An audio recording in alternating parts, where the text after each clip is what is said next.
1990 and Graham was in Israel, Tel Aviv. He and his traveling buddies were on a rooftop. It's like time stopped. At first Graham didn't see it, but his friends did see a UFO, most likely E.T.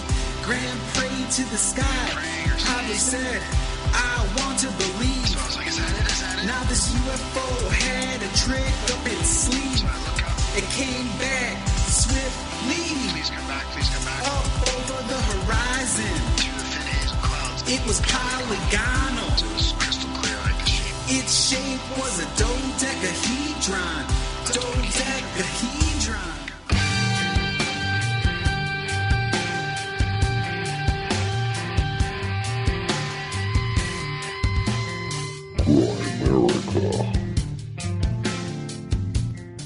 Remember, our spacecraft are based on the design of the ancient Chinese of 5,000 years ago, that they had rockets. I mean, they were launching rockets, and mostly for fireworks.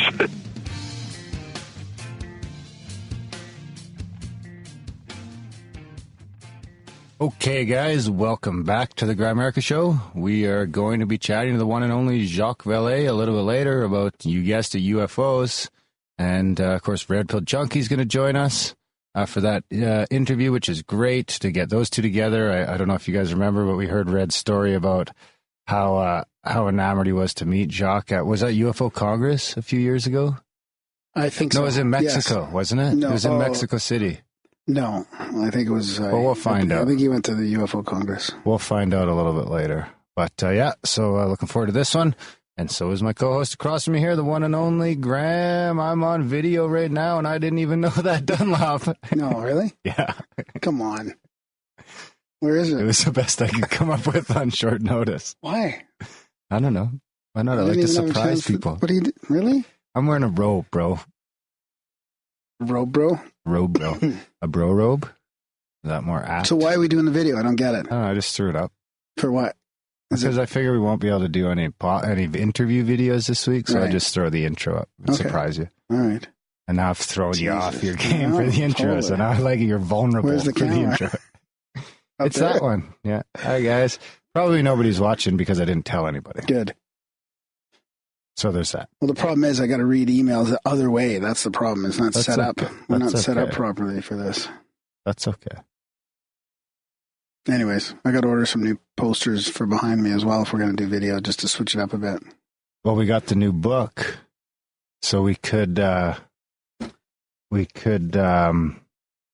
came with that cool picture. We should put that up someplace. Yeah. The bookmark. Grimsteak's there. Hold it up so Grimsteak can see it. I feel like Grimsteak is always there. Anyway, so what do you got for us? What do I got? Well, I got figured for this. I was going to do like a weather modification report, but it still might be a little fresh with Hurricane Irma flying around. And I figured. We're going to get into the weather modification for the hurricanes eventually, but we'll wait till people have power. Okay. So I've been saving up listener UFO sightings. I figured it's appropriate to do some UFO accounts for the Jacques Vallee episode. Absolutely. So you want to jump right into the quotes and I've right got away? a UFO quote as well, ready to go. Dan and Graham are going deep. It's a profound jumping right into the quote this week. Quote of the week. I feel like we forget to do it sometimes now. No, sometimes. A couple months ago we did. I heard about it. You got complaints? I was going to do one from Jacques Vallee, but I thought that's kind of lame, since we're going to be talking to him after. Well, we know what. Why don't we have Jacques Vallee give us a quote at the end? Yeah, here's one. Jacques Vallee say something that will become a profound quote in time. Over the past 18 years, I've acted as a scientific consultant to the U.S. Air Force on the subject of unidentified flying objects, UFOs.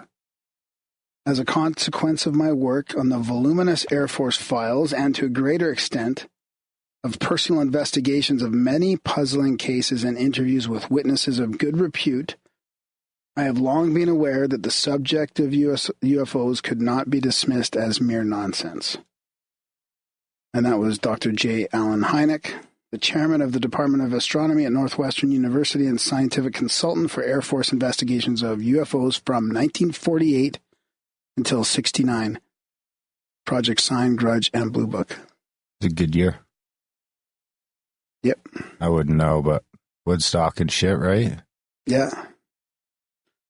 You weren't even born in I feel like it was a better time back then. I was listening to some ELO on the way here. You would have fucking went crazy back then. All there was commercial radio. And it brought me back to like the 60s and 70s where it seemed, I don't know, it seemed like there was less bullshit. Internet.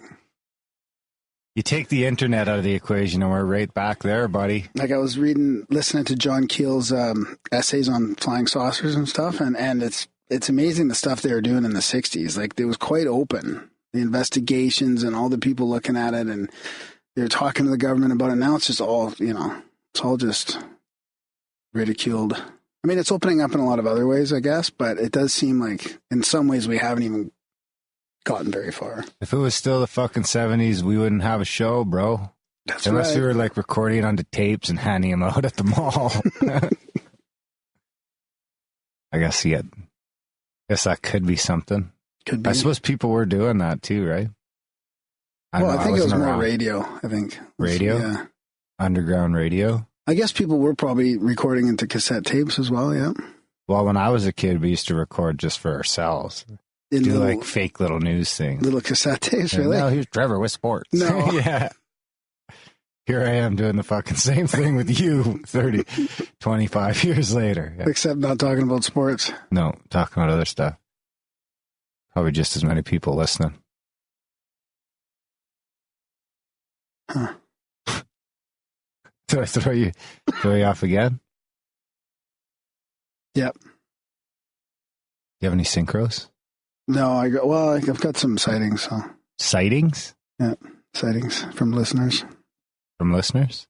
Yeah. Ooh, I've seen some of those come through, I think. There was also a sighting discussion going back and forth on the Facebook today. Actually, I'll look that up while you read those because it was from Float Tank. Isaac from Float Tank, Float Life. Yeah. Seen a UFO, I think. Really? I'll find out. Okay, yeah, you look that up and I'll read a short one here. So this is from Selena. Hey guys, listening to episode 220 right now, and it reminded me of a sighting that happened with my husband and I. A few years ago, July 21st, 2013, I worked for a company and we'd won a trip to Suncadia, about 80 miles east of Seattle in Rundle, Washington. It was for a weekend on Saturday morning, so we went to the restaurant for breakfast. After we finished eating, we kind of sat there and enjoyed the view of the forest and river below. As we quietly sat, there was a shadow the size of an SUV that kind of moved over the trees. We looked up, nothing. No clouds, no plane, nothing. It was total blue sky that day, too. Then the shadow slowly moved across the trees away from us. At this point, we couldn't believe what we were seeing, so we got up and to go closer to the window and look up to see if it was a plane or not. Again, nothing. It got farther and farther away. It almost looked as if something shadow-like was crawling across the treetops, or something just slowly drifting overhead, and all we could see was the shadow. My husband doesn't believe in UFOs either, so he kind of looked at me and said, "Did you see that too? Meant to write you guys a while ago, but just haven't had any spare time." Oh, and in response to my last letter, the visual I had of you guys had me thinking of the kids from The Sandlot, all grown. Love that movie. Anyway, talk to you soon. I feel like that could have been like a cloaked UFO, and it's creating a shadow, but you can't actually see the UFO. Like a Klingon? Yeah, like a bird of prey or something like that. Yeah. I heard a post the other day that said they're making the Klingons Trump supporters in the next Star Trek. Oh, it's getting political. It's unbelievable. The propaganda in Hollywood. I'm losing my liking for that. Every movie now seems to have some bullshit in there about and it's usually one-sided.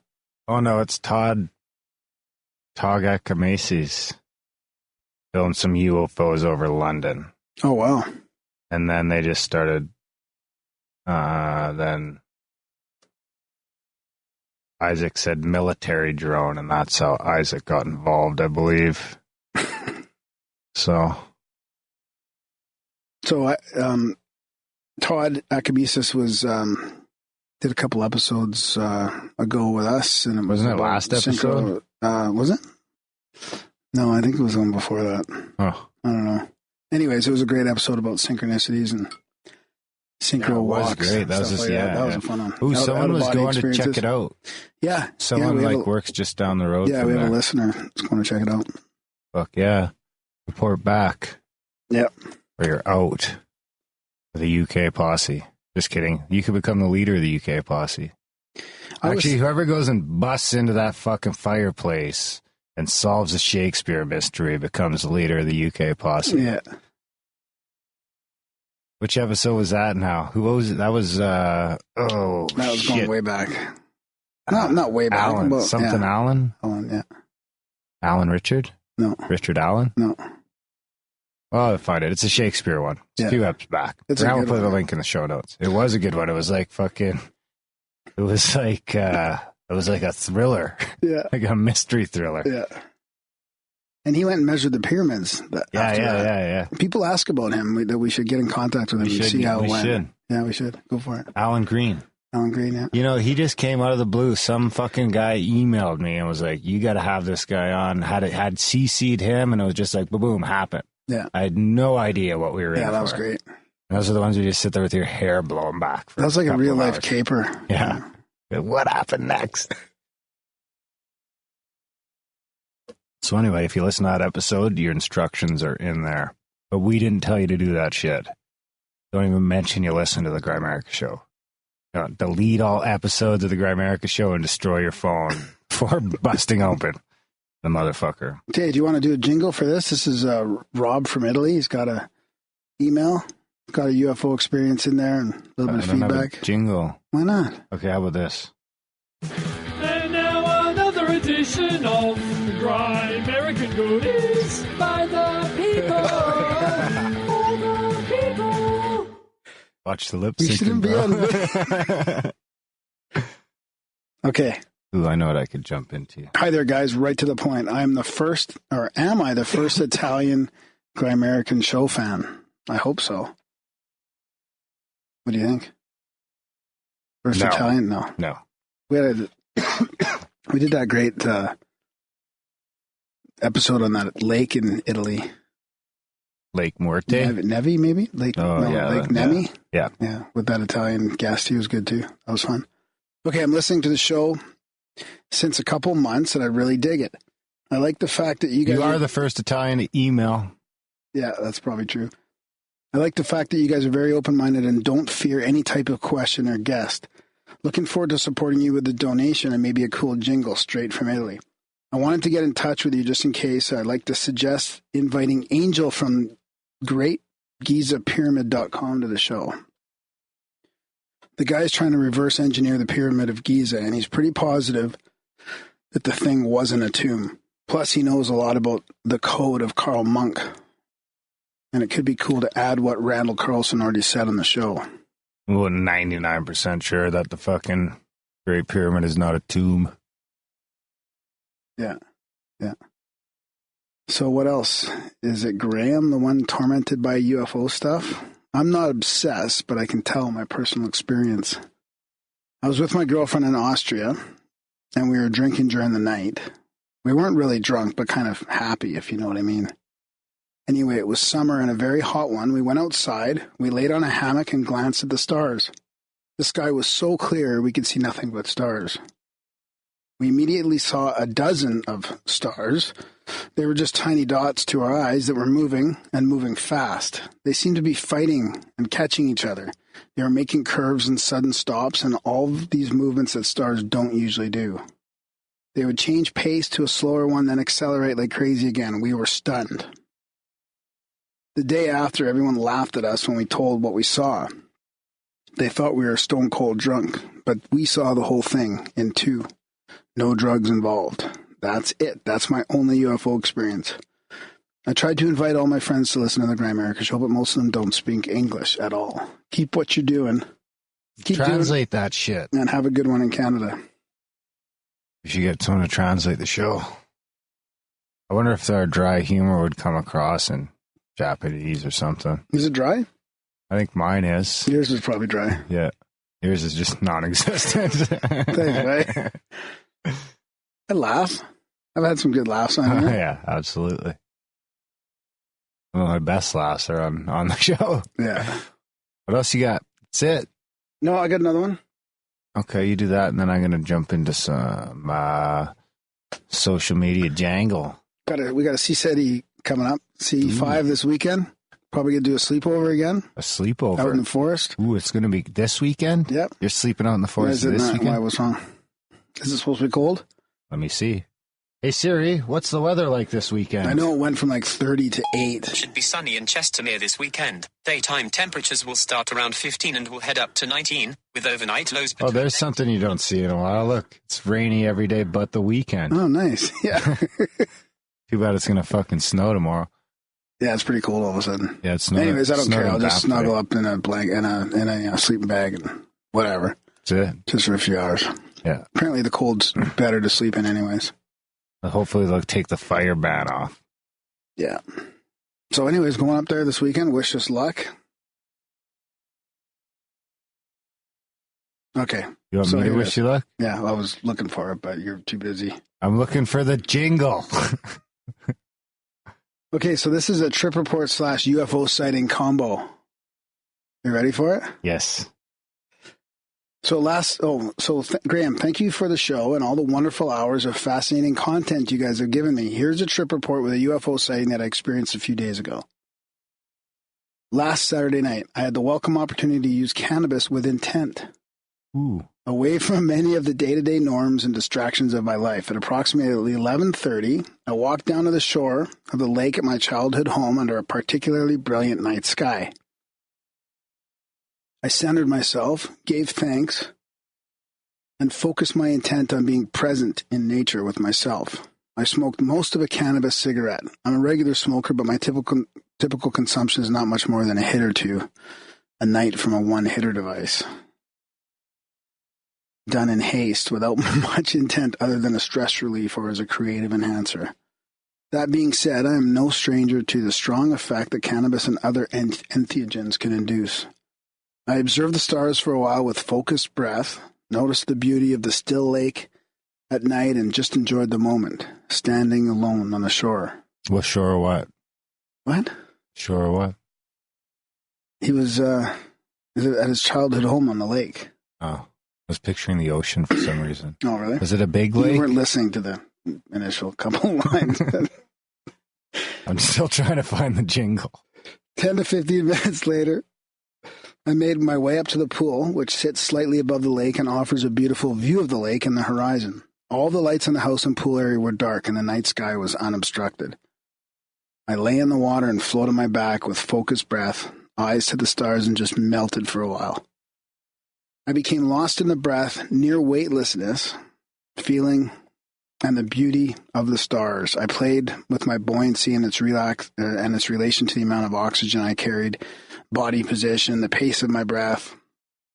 I drifted between fully floating on the surface and floating vertical and face down. The transitions between these positions was incredible, and the combination with my elevated state, breath, and the view. If I took more shallow breaths, my lower body would sink and my center of gravity would shift to the center of my chest. I felt like I was flying through space. It was an incredible and unique sensations.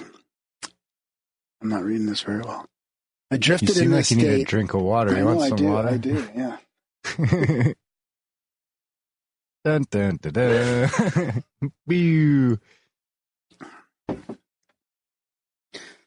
Probably lost the best spot here. So he felt like he was flying through space. Hell of a time myself. It was an incredible and unique sensation. I drifted in this state and continued focused breathing until around 12:15 a.m. when something else amazing happened. I stood up in the water and leaned against the edge of the pool. I relaxed there for a moment while still looking at the horizon. Still mindful, but without focused breath. I noticed a sound to my left coming from the south-southeast. Shortly after, an object comes into view over the lake about 150 yards from me and maybe 150 to 350 feet in the air. I watched it as it passed above a large 100-plus foot tree on a point in the lake, 150 yards from me, traveling from southeast to northwest. My initial thought was that it was a plane en route to landing at a major regional airport about 25 miles northwest from my position. I happened to live in a very close proximity to the airport, and I thought it was heading to, but more on that later. As this object made its way across my field of view, my initial judgment gave way to me repeating, "What the fuck is that?" Until eventually it faded from sight.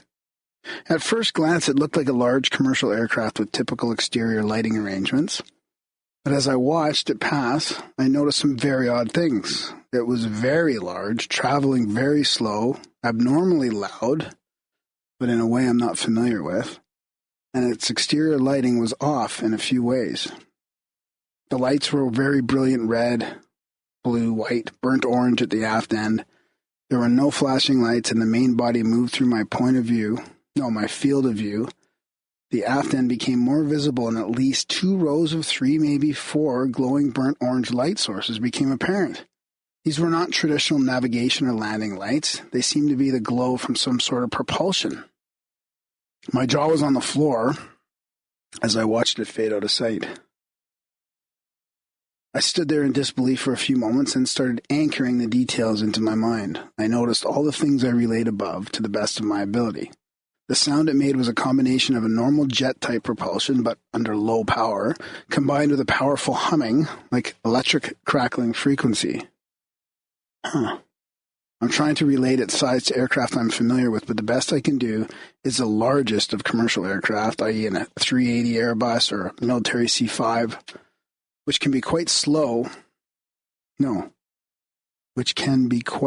sight at low altitude. But I've seen C-5s countless times and even flown aboard one on a few occasions. Wait, what? Yeah, he's been on a C-5. What's a C-5? That's that big transport plane, that massive one that you see at the air shows all the time. Okay. I was thinking like a C5. Yeah, exactly. I was like, wait, whoa, this just stepped up. I feel like the dimensions were pretty different, but I'm comfortable with claiming those as comparable in overall size to what I saw. I want to say the length from nose to the propulsion lift and tail section of the craft was longer than a typical aircraft, and a large percent of the overall bulk of the craft was carried in that aft quarter section.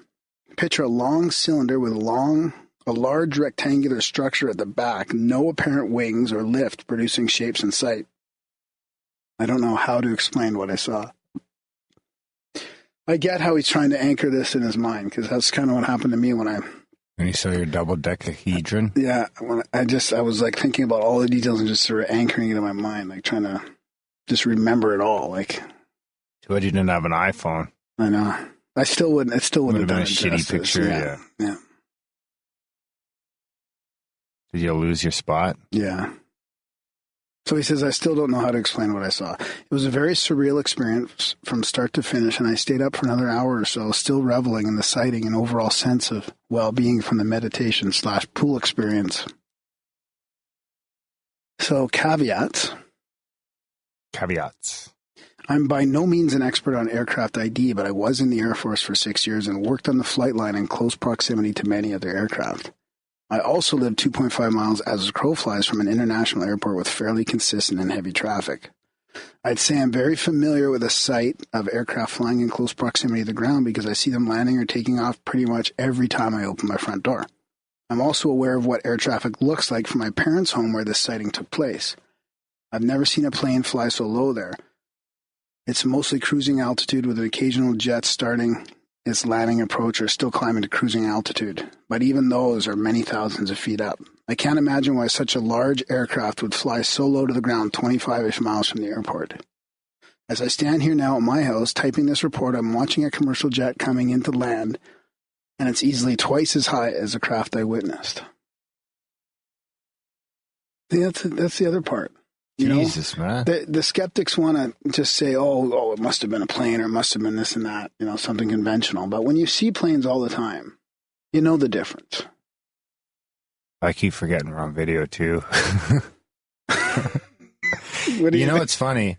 That day it was real cloudy. I want to say it was like 3 weeks ago. I don't know if I told you, but I was driving home from the shop, and it was a real low cloud, and I was like coming up that Rainbow Road, and I seen a fucking plane like dip out of the clouds, and he was like, I don't know if he was like, I was like, holy fuck, I've never seen a plane there before, and I live under a flight path, but it was A fucking flight path? a flight path. Yeah, they're kind of a flight path. So I see the planes are here. They're pretty low. It's cool. You can watch them. It's kind of loud once in a while, but anyway, I digress. Anyway, I couldn't believe it. This thing's like probably, What kind of plane? WestJet.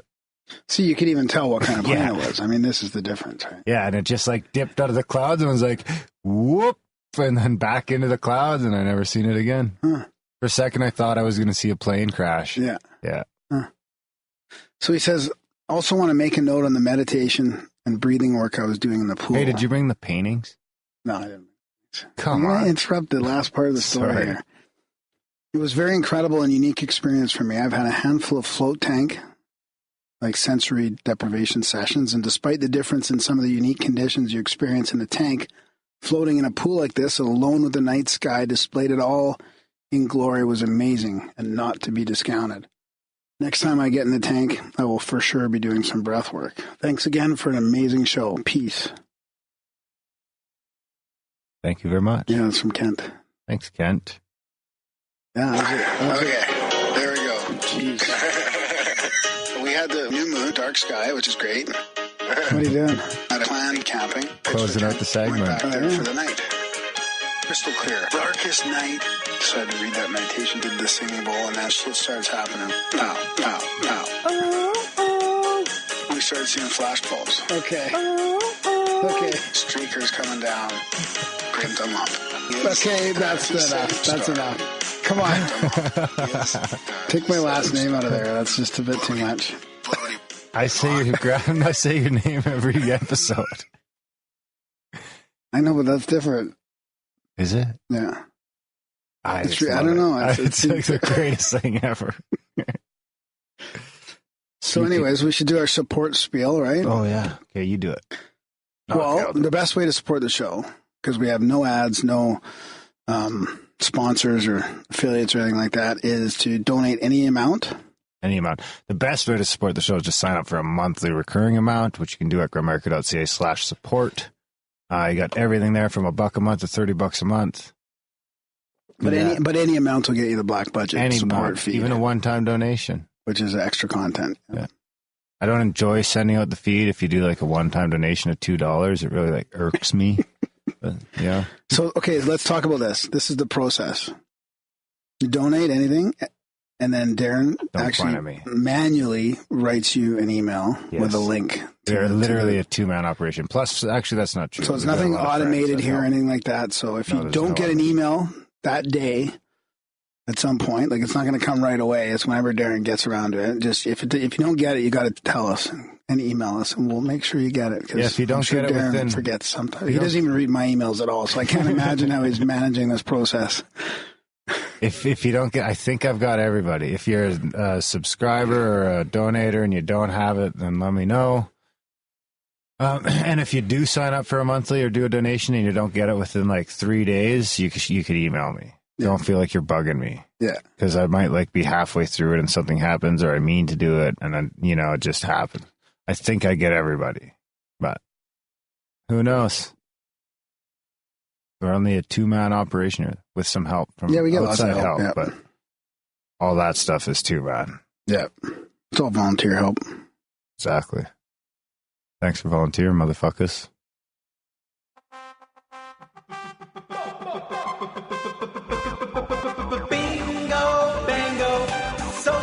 What are you doing?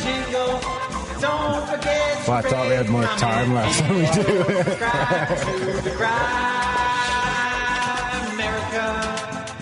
So I'm going to plow through a couple of these and then we're going to cut it off. Yeah, I guess so, yeah.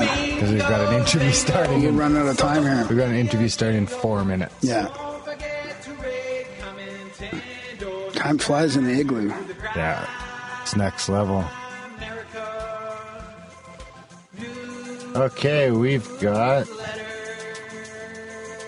9/11 was an inside joke by David Rockefeller and the Pentagon. The Decashido. Great show as always. I like the as always. That's a shot at me. I don't even try to talk to people at 9/11 or any other event. I just tell them to watch Wag the Dog. Oh, yeah. Craig Fowler's. I'm going to put that in the show notes because people will forget. I like the radio thing of the first episodes. That was cool. My fuck! Now you're affecting me. You're infecting me. Well, it's from your strawberry cough stuff or whatever you're doing. That's why you can't have that kind of stuff in the studio. Like you really green crack wax. Is that what it is? Yeah. See, I mean, it's Jesus. And I'm not even partaking. I can feel the dryness in my throat. We got Natoli's. Sorry, but this guy is a shill disinformation agent. I have followed the 9/11 thing for years, and this guy's a waste of time. If I could recommend the work of Dr. Judy Wood, the towers were turned to a fine powder in midair. Follow the trail back, and you realize that they designed and built the towers, the Illuminati, had this event planned in 2001, and the towers were built with the advanced technology built into the design. There is no rubble pile, fake planes, or TV trickery. There is no way the end of a plane wing could go through the steel box section. 12-foot tall people hanging out of windows. And he gives a bunch of links there. And then they start arguing. I don't, I do. We got the book right there. Our book came in today. I've been turned on to Judy Wood's work for a couple of years. That's actually kind of what turned you around. That's what really got me onto it. But, you need these guys too. You're not going to get architects and engineers, I don't think, to go that far. Maybe they think that far, but they're not going to go on the record and say, I think it was fucking crazy technology that doesn't exist. Yeah. Allegedly doesn't exist. And I'm on board with Judy Wood stuff. Just paid $100 fucking bucks for the book. Yeah. And we're going to have her on, but I still think, maybe if these guys, my thought is even if these guys do believe that, they're not going to come out and say it. You could easily destroy your career. Yeah, I agree. From our old buddy, Bill Anderson, this is going to be the last one. We'll do a longer segment next week because we've got an interview starting in about 90 seconds. From our good old shill Bill. Direct from the chats. The neighbor behind me works for an American Institute of Architects. He coordinates their meetings and conventions. He's a total creep. I have a barbecue and play music after dusk. He starts flashing his yard lights. You would think doing that kind of convention work, he would at least be out of town every so often. Nope. Always there.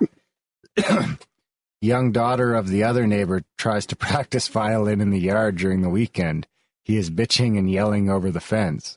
She isn't real good at violin. But Jesus.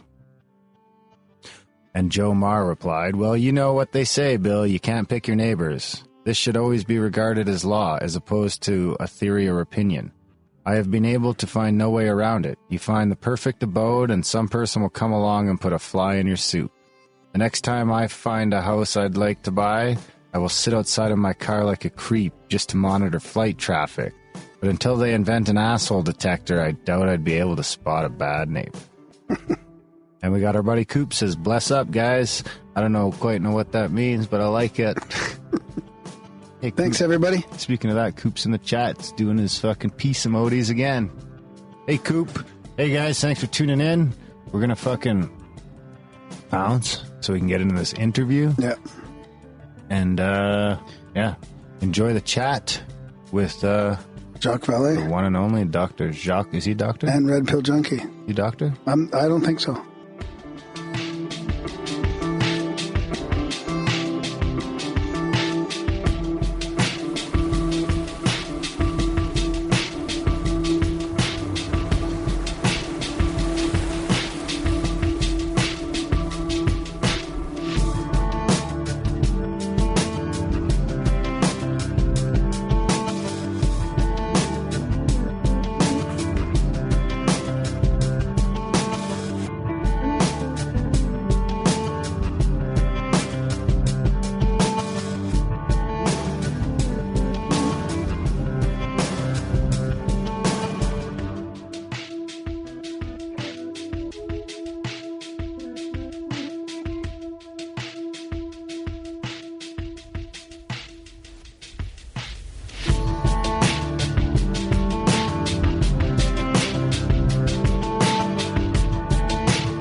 All right, tonight we have a special episode. We've got Dr. Jacques Vallee with us.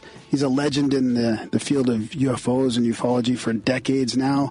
I'm really looking forward to chatting with him about what's new and how things have changed over the past few years. And we've also got Red Pill Junkie with us to help us out. So welcome to the show, Jacques. Dr. Jacques, how are you doing? Very good. Good to hear your voice. Yeah, thanks.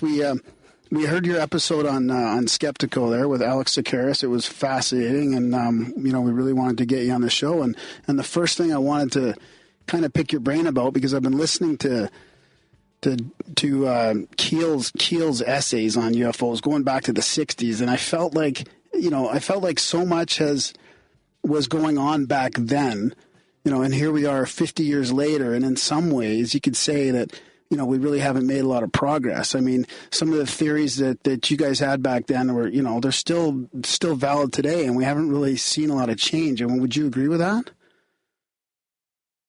No, and maybe it's an optical illusion on my part that things are changing because, there are new people in the field. Yeah. There are new techniques for research, among them what we're using now, namely the internet. Yep. Which wasn't there at the time. So we can talk about that, especially for something that has kept me very busy the last few years, which is looking at the sightings of phenomena in antiquity, or at least until the Industrial Revolution, which we can now do things that we just couldn't get to in terms of the knowledge and so on before the internet. John Keel was a complex personality. At the time, of course, he initiated the idea of ultra-terrestrials as opposed to extraterrestrials. Right. And in that theory, we were very close.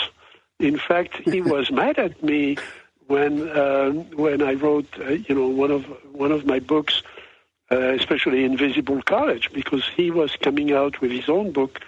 And he felt that I was copying him.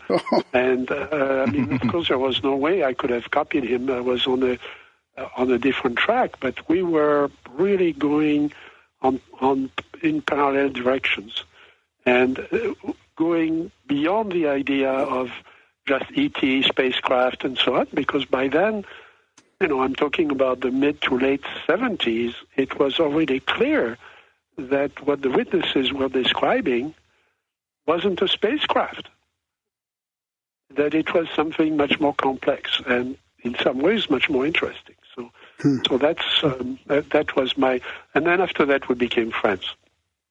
That's good. Red? Dr. Vallee, first of all, it's a real honor joining my Grimerica friends in this interview with you.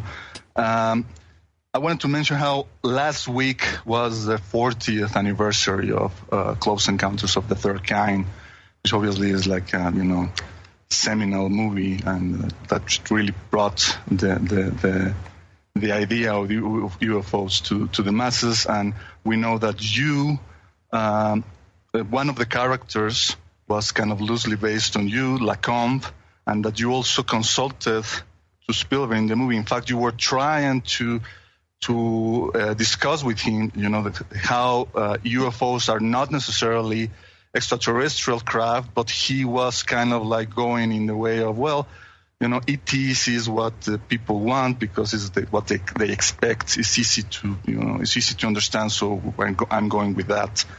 Now, fast forward 40 years later, we see how, the popular culture and sci-fi have actually begin to entertain fringier or more exotic ideas for the UFO phenomenon. We have movies like, Interstellar, Arrival, even one of Spielberg's own movies, Indiana Jones and the Crystal Skull, in which they show the aliens as interdimensional beings. So seeing that from your position, are you excited about the fact that, popular culture is starting to get away from the idea of the UFOs equating them as extraterrestrial craft?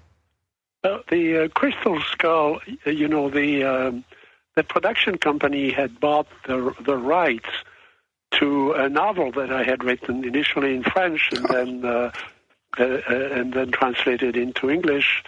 And that idea of a multidimensional escape of the UFO, at the end, the object is, the saucer is inside a cave, and they think, of course, it's going to stay inside the cave. And in the novel, the saucer goes into another dimensions and goes away from the cave. So that imagery came from that novel, and that was a lot of fun. I think the movie that would really show what a multidimensional object would look like and the effects it would have on its environment hasn't been made yet. As great as Steven Spielberg's contributions have been. But he was right. In Close Encounters, people would not have understood that at the time because before Close Encounters, all the UFO movies essentially had the same template. Good people in the country are moving around and they see a light, and the light turns into this saucer, and this saucer lands, and it starts, of course, scaring people, and then you call the police, and the police gets blown away, and so you call the Air Force, and the Air Force gets blown away, and you call the Army, and they arrive with 100 tanks, and they start firing at the saucer and so on. And that was always the model. And Spielberg was the first one who said, look, what people are describing mostly are lights, not so much hardware, and certainly not hardware that looks like our hardware. They don't describe rockets. And it was, Close Encounters was the first movie where he showed both the extraordinary light phenomena that surround the phenomenon, and also the impact on the consciousness of the people. The psychic impact with Roy Neary starting to try to shape, to sculpt things that turn out to be a model for the place where the saucer is going to land eventually. But my only contribution, that character initially was going to be an American, and then Spielberg turned it into a Frenchman. And he told me that we had lunch a couple of times. I was never actually a consultant for the movie. Dr. Hynek was a consultant for the movie. I met with Mr. Spielberg twice for lunch, brought together by a journalist who wrote an article about our interaction, and asked him who the character was based on, and Mr. Spielberg said it was based on me, because as a teenager he had read my earlier books. I wrote a couple of books in the 60s, Anatomy of a Phenomenon, and then Challenge to Science, that interested him, and he said that he had actually, based on his interest at the time, he had made a little movie in 16 millimeter with a 16 millimeter camera about UFOs already in those days, and that his interest came from that. I think he wanted a character who was alien. If you can call me an alien. At the time, I was certainly a foreigner coming from France, so I was from a different culture, and he wanted to show the cultural differences between, the Pentagon people running around trying to find out where the big saucer was going to land, and this French character who kept saying that it was a sociological phenomenon, and that's where the dynamics came from for that character. Huh, that's interesting. And it was a lot of fun. Yeah. Huh. Oh, sorry. And of course, we're talking about how in the movie there is the idea of showing the phenomenon having such an impact in the consciousness of the witnesses. And there are also other deeply transformative experiences that are still a deep challenge to science. We have near-death experiences, and we have psychedelic experiences, and we have like the experiments that Dr. Rick Strassman conducted in New Mexico, interestingly enough, in New Mexico, with DMT. I don't know if you are interested in that, in the sense that there are some people in the field who are advocating for having a unified field theory of the paranormal, trying to link all of these seemingly different phenomena, I don't know, ghosts, psychic phenomena, UFOs, even cryptid sightings, into one kind of like common theory. Some people are still fighting about that and trying to keep the field separated, but what is your opinion about it? Well, I'm not in a position to tell them what to do. I mean, everybody has a right to experiment and to pursue. I mean, it's such a huge field and a big challenge. Everybody is welcome. DMT and ayahuasca and drugs in general, I've never taken any drugs. But, I tried to smoke once. It didn't work. So, tobacco. So, I'm not an expert in any way. My opinion with that, I have nothing wrong with, people who want to explore that, of course. Certainly there are many traditions that draw their inspiration and their knowledge from, including American Indian traditions and Middle Eastern traditions, and maybe even early Christianity, that drew their inspiration from psychedelics and other forms of consciousness-altering drugs. My own feeling is that as a scientist, my brain is pretty limited as it is, and I really don't feel that I should mess with it, hoping to, discover something else. I'm quite happy to try to improve the little brain I've got. But be that as it may, I had very interesting discussions with Terence McKenna, who, of course, was an authority on DMT and so on. And we were on a panel once, and we had discussions outside the panel where he told me about what people were describing. And those are very powerful experiences of something. My problem with it is that in science, if you go on an exploration, you discover something, you want to be able to get back to the same place again. And my problem with much of the drug experience is that it seems to be a different experience every time. And so it is a form of exploration. I don't argue against that, but it's not calibrated. And everything in science, and I try to approach this as a scientist, in a fairly rigorous, sober fashion, because that's what I can contribute. Other people can contribute other things. And so I've tried to follow that pretty, religiously. And so in science, when you use an instrument, you have to calibrate it before and after the experiment. You don't just go into the field and read out what you measure without knowing that your calibration is right and your instrument is actually measuring what you think it's measuring.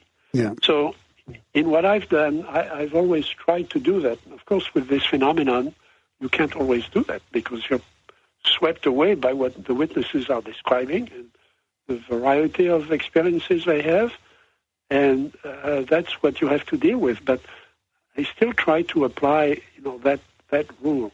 And that's why I don't think you can mix up ghosts and religious experiences, and you can certainly draw inspiration from it. For example, I've written about Fatima and about other, Marian apparitions, but I've done that because the actual phenomena, when you strip away the belief system of what people believed they were seeing, of course they thought they were seeing the Virgin Mary or a manifestation that came from the Virgin Mary.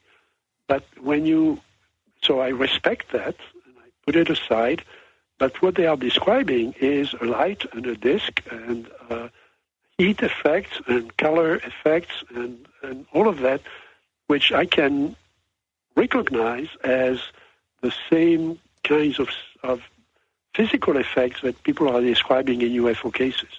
So that's where I think you can draw those parallels. Well, talking about Fatima, for example,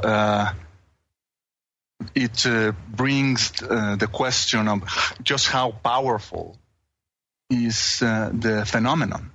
We have this experience of the phenomenon that starts with 3 little children that starts to have interaction with something, and they tell their parents, and words get around in their village, and more people start to gather around in that place, Cova da Iria in Portugal in 1917, and they start to corroborate that something indeed is happening, and it seems to be like there's a certain build-up between the amount of energy that the phenomenon manifests and the amount of people that is gathered, to the point that, we have the final conclusion or climax of the event on October the 13th, 1917, when there were already around 5,000 people gathered there, and they all witnessed the so-called miracle of the sun, according to the Catholic Church,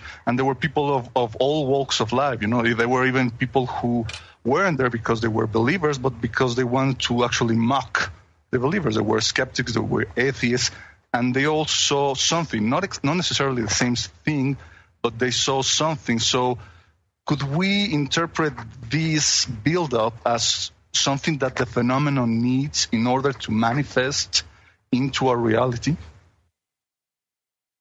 I don't know.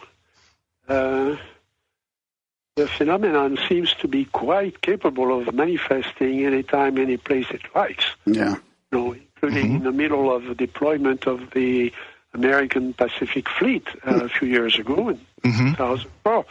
So I don't think it needs, but it seems to, again, it's a human interpretation here, but it seems to use the beliefs and the consciousness of the witnesses in shaping its manifestations. And I'm not the only one saying that. I mean, several people have originated that theory of sort of mimicry, where the phenomenon seems to draw imagery, including in the Betty and Barney Hill case, and so on, to draw its imagery and its manifestation, its display. Professor Frank Salisbury wrote a book called The Great Utah UFO Display, because the phenomenon isn't just happening, it's displaying itself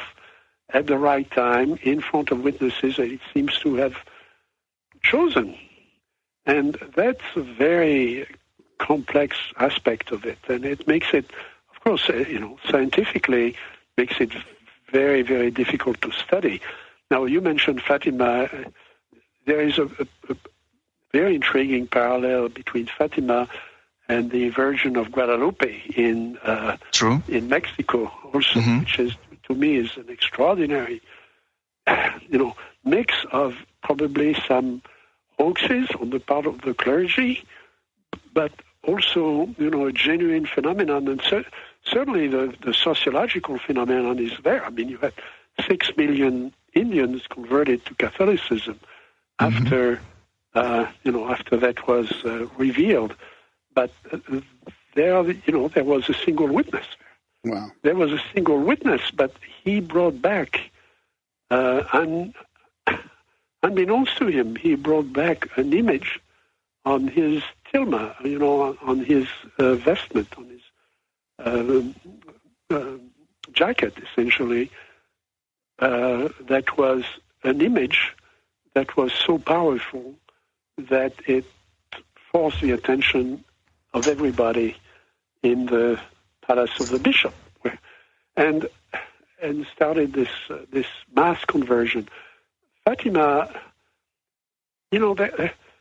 what bothers me about Fatima is that when people talk about Fatima, they talk, and they're right. I mean, they talk about the big miracle in 1917. Now, wind back the tape, and you go back to 2 years before, 1915. There are 3 little shepherds who are tending the sheep and the goats, and when it rains, they go into a cave. Not the same cave, not the Covale area, but another cave, and they see a light. And inside that light is a human form, which is bright, that they call the angel. And the angel starts talking to them. And the angel says that he is the angel of peace. Mm-hmm. And he never comes out of the light, but they see this entity of light inside this globe of light. And they go into a sort of trance where they lose all energy. Mm-hmm. They are, any sense of energy is drawn out of them, and he gives them a prayer that they repeat, they just keep repeating this prayer, and that lasts for hours. And then after that, the light disappears and so on. And so that was already known in the area, but, it was just one of those things that only happened to these 3 kids. I mean, they were, between 12 and 15, something like that. And then 2 years pass, and then in May 13th, 1917, the thing happened at the Covada area at Fatima. Mm-hmm. And I've been to Fatima. There is no... the site has been paved over so that hundreds of buses come there when big celebrations. So it's essentially one huge parking lot around a big cathedral, which isn't very pretty. I mean, it's really a mass manifestation, of the church, and it has lost the beautiful story of these 3 shepherds. But then, at the beginning, there's just 3 shepherds, and then the next month, again on the 13th, there's 17 or 20 people, and then at the end, after, by the way, the shepherds have been put in jail one month, because remember, Portugal had a socialist government. The church, the last thing the church wanted was a miracle. I mean, they really didn't want the Virgin to show up. That was, politically, this was really a bad timing. There was the communist revolution going on in Russia. I mean, we all know what happened in Russia in October 1917, was Lenin and the communist revolution. Mm-hmm. And then that is the time that the Virgin picks to show up, and it wasn't 5,000 people in October; it was 70,000 people, and there was a cordon of police and army trying to stop the people from gathering because, again, the government didn't want this, and the church didn't want this. So the phenomenon, certainly from a sociological and socio-political point of view, was extraordinary. Mm-hmm. That the phenomenon, sort of imposed itself on top of both the government and the church. And then everybody saw the sun spinning around and all the colors.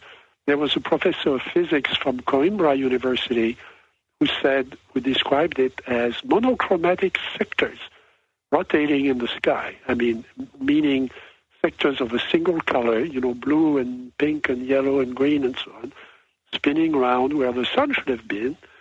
And people who were a little bit off from the crowd saw the sun and they saw a disk. They saw two things. The people on the crowd saw only sort of a gray disk on top of the sun. There have been several interpretations of that, including optical illusion. I mean, if you stare at the sun thinking that is going to be a miracle, your eyes are going to be damaged and your vision is going to be unreliable. You're going to start seeing colors. So people have argued that's what it was. Only the shepherds heard a voice or perceived something, and only Maria said that she saw the apparition. And then she spent the rest of her life in a monastery. And, that was the story. But to me... The problem is that an optical illusion cannot, dry the clothes of all the people who were, on a storm, before that. No, I agree. To me, I think the sightings, the reports from 1915 are very interesting because they are authentic. I mean, they are not considered as part of the miracle by the church. The church hardly mentions it as just in passing. And most of the books about Fatima don't mention it at all. To me, those are the three kids that I'd like to go interview because they saw something and they had this extraordinary effect of sort of not quite falling asleep, but being driven into this state where they couldn't think, they couldn't move, they were just repeating this prayer mechanically. And they never said it was the Virgin Mary. They said they saw, what else do you expect? They are going to say they saw an angel because they saw this luminous creature. So enough about Fatima, but to me, that was really what fascinated me, still does, about this. The other thing that fascinates me is if it's the Virgin, she works according to a human calendar because she showed up always on the 13th of the month.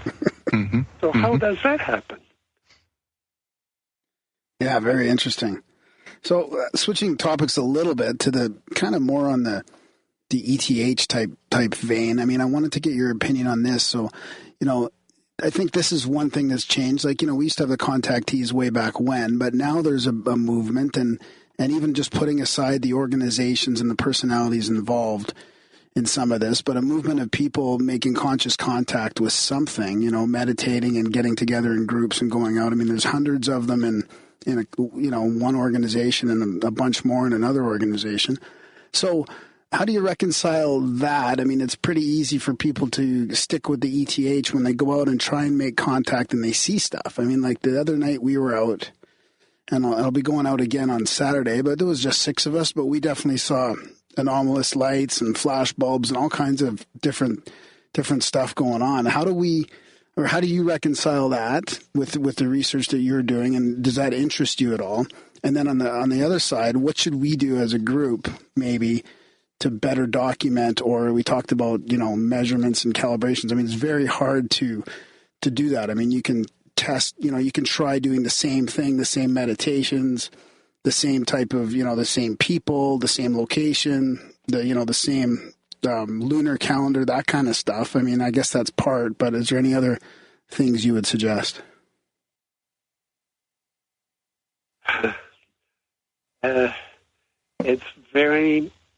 It's a very tough question. As you know, there are a number of sites that have been claimed to be sites where people see things frequently. Right. And I I don't mean sites where there is a known optical phenomenon of headlights in the distance creating mirages and so on. I mean, mirage is not a hallucination; it's a real optical phenomenon. Yeah, but it's repeatable. But there have been a number of places, especially around the U.S., where things have been seen repeatedly, and some of those sites have been instrumented. Mm-hmm. Well, but we don't have, we don't have the documentation that we thought we would get out of that instrumentation. So you can put video cameras, you can put infrared cameras, you can put all of that, and yeah, you're going to get something, but we're not getting what we thought we would be getting. For one thing, we don't get the proof, and we don't get the kind of craft that people have been describing. You get lights, but you go into the countryside in the middle of the night, and you're going to see lights, and lights are a dime a dozen. So how do you know exactly how far it was? Lots of things in the sky these days that may or may not be advertised. Drug enforcement aircraft and satellites and all kinds of other things. Drones. I mean, there's all kinds of, and then there's the military craft as well. Who knows what's out there for that? So I mean, I'm not saying that all these sightings are ET, but it's an interesting thing that might be able to be studied a bit more. Yes, and there have been documented cases where people either meditating or asking for a manifestation, and there was a manifestation. So I'm not denying that. I don't know how to bring it into the scientific framework. That's all I'm so you were asking at the beginning, what's new, and I think a number of things are new. First, of course, we've got the internet, and so we can go back and document things a lot better than was true before. Of course, we also get a lot more junk. So you're putting more power into the channel. You're going to get more signal and more noise, and then it's left as an exercise to you to try to tell the signal from the noise. That's hard to do, but we've published, with Chris Orbeck in Spain. We've been working on a book that we called Wonders in the Sky, and we've done that book twice actually. The first time we narrowed it to 500 cases before 1880. Now, before 1880, you don't have many things in the sky. You don't have. You may have a few balloons once in a while. Those were free balloons. You don't have dirigibles. You certainly don't have airplanes. And you certainly don't have rockets and things like that. So you have something that's fairly pure, and we've gone back to antiquity. And, I'm amused when skeptics, like some of the people at SETI, say, well, there was nothing in antiquity resembling this phenomenon, so the phenomenon must be a new thing, and it's probably a bunch of hoaxes and so on. Well, I'm sorry, but many of the cases that we found in the writings of Roman historians like Cicero and others that came from the archives of the Roman Empire. And the consuls there was a whole period in the Roman Empire when it was run by 3 consuls. It was run by a consulate. And they were extremely interested in the things that people saw in the sky because for astrological reasons, they thought that patterns of unknown things in the sky would be indicative of historical events that were going to happen. In other words, they were portents of historical events. the death of a king or new war or famine or floods or things like that. So they made a rule that anything that was unusual in the sky had to be reported to Rome. So it's like, the President of the United States saying, I want the Air Force to give me a report on my desk every 3 months on all the UFOs seen in the sky. And those were, they were not kidding. Those were official records of the Roman Empire. We don't have all of them because many of them have been lost, but we have, dozens of them. And the Roman historians, like Herodotus and Cicero and other great writers, reprinted them and included them in their books, and we have those books. And they have been translated, and they are available. And, of course, many of the phenomena were things that we understand today. They were meteors, they were comets, they were, globular lightning, they were things that... But there were also cases that that were described carefully. Remember, they were described for the triumvirate in Rome. So this was not just some local, local Roman newspaper. This was, official record of the empire. And so we have a good description, and it matches what we have today as UFO reports.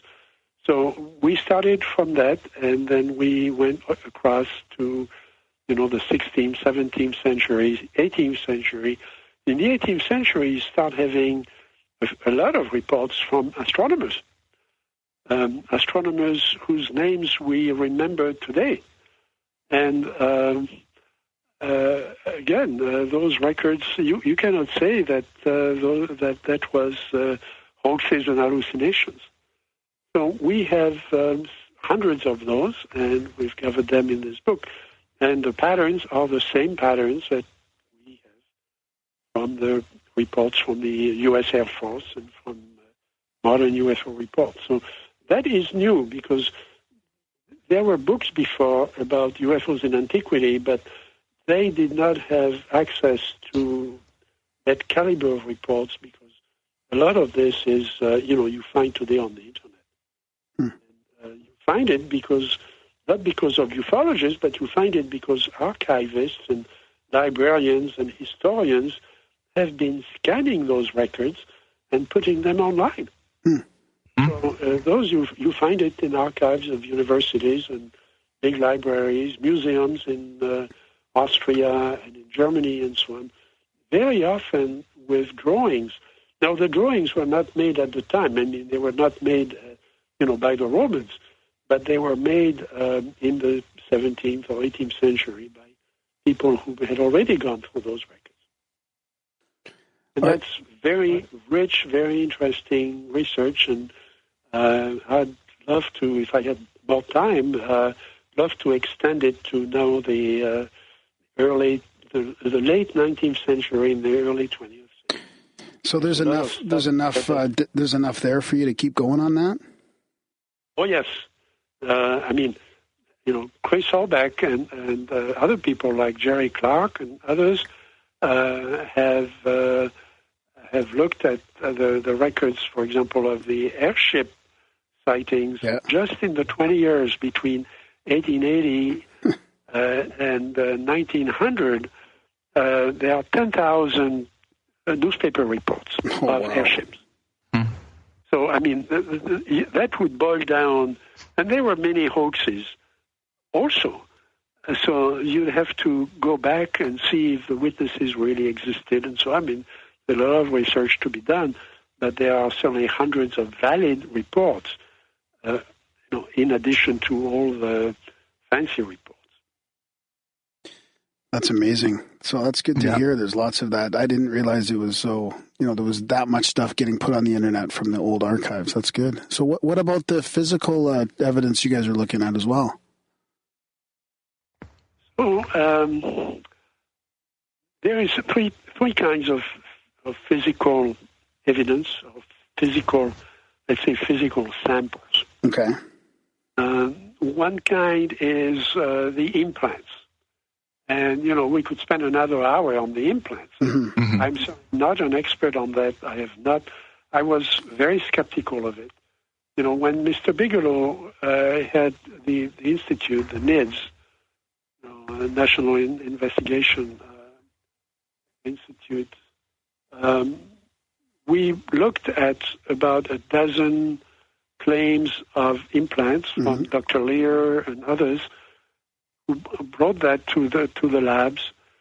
I was frankly skeptical of that because dermatologists tell us that they find all kinds of things coming out of the skin of people who come to them, and very often they've forgotten that when they were a kid, they stepped on something, and that something broke. It may have been a nail or a piece of wire, and it gets into the body. It gets encapsulated.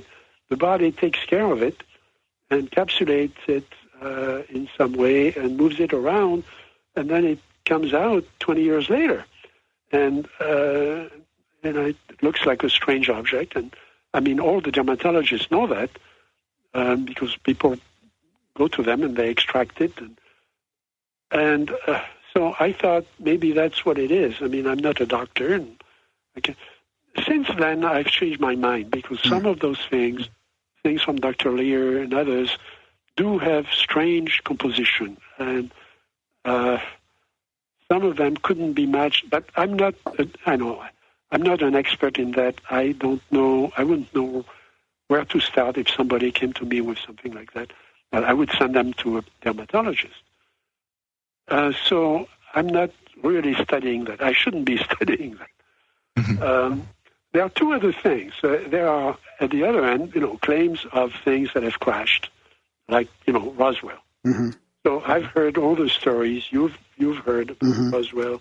And I've sort of given up because there are so many contradictions and so on. But there are other crashes that are less publicized than Roswell and are just as rich and interesting, except that the story usually ends with, some people in uniform coming in with a big truck and, taking it somewhere and giving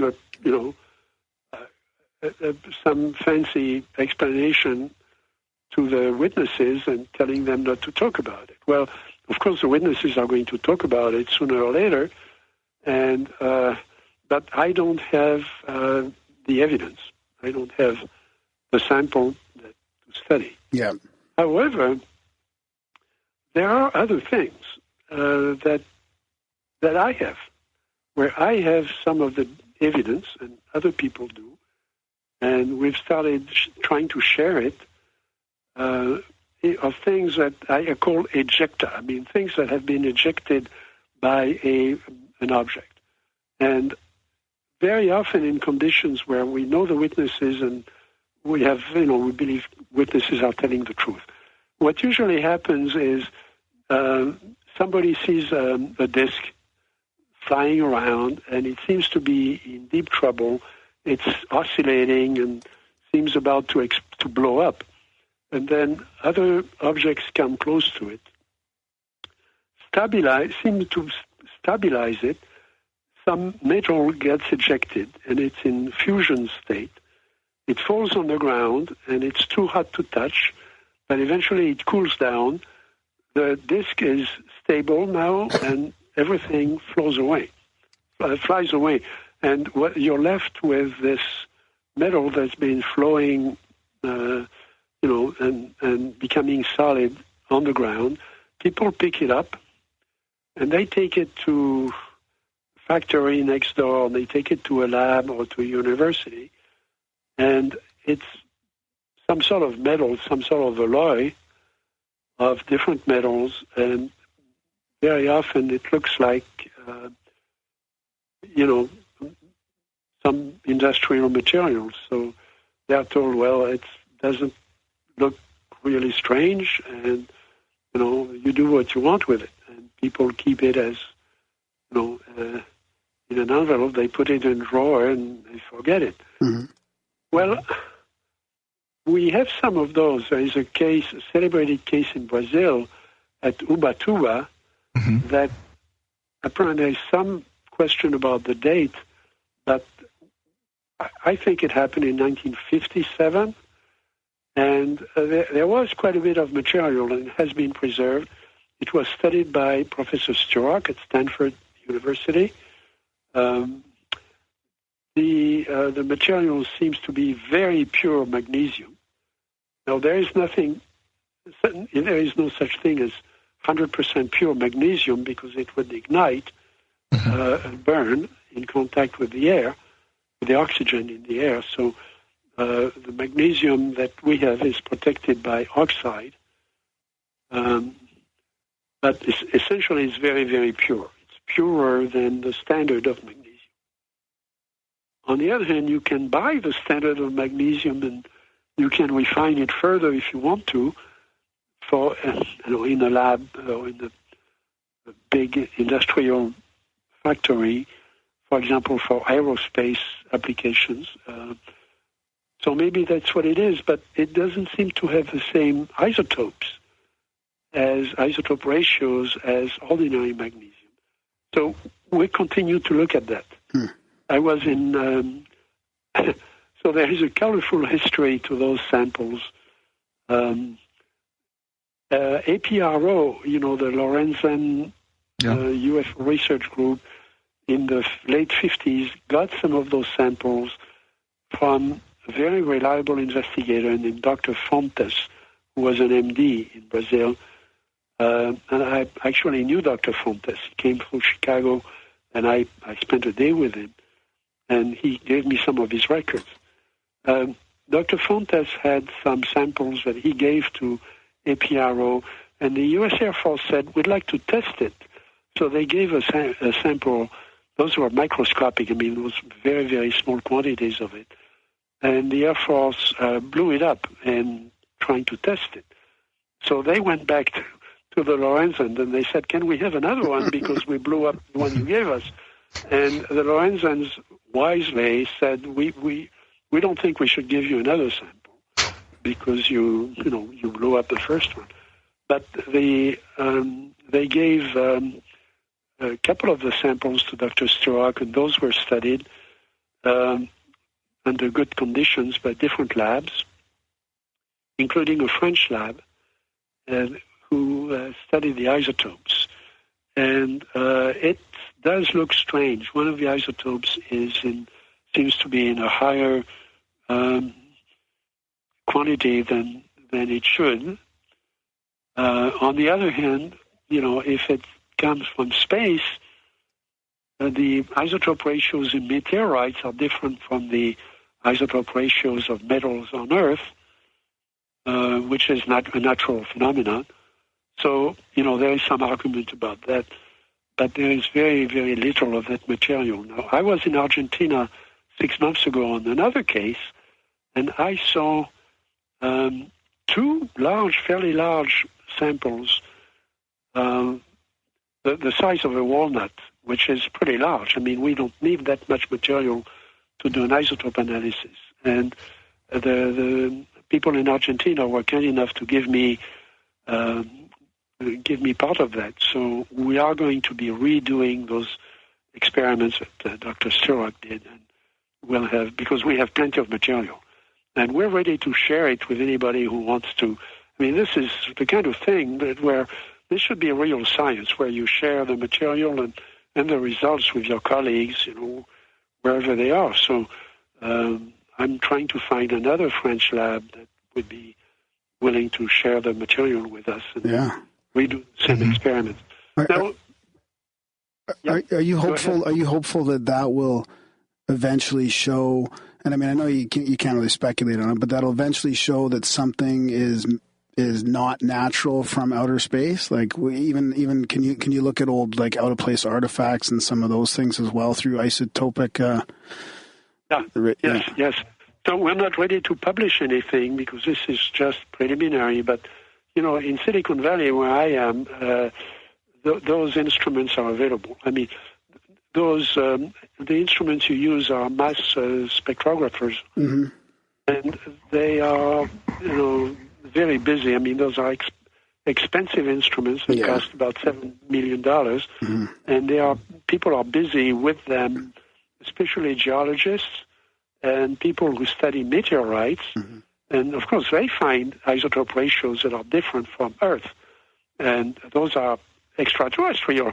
Yeah. Yeah. Those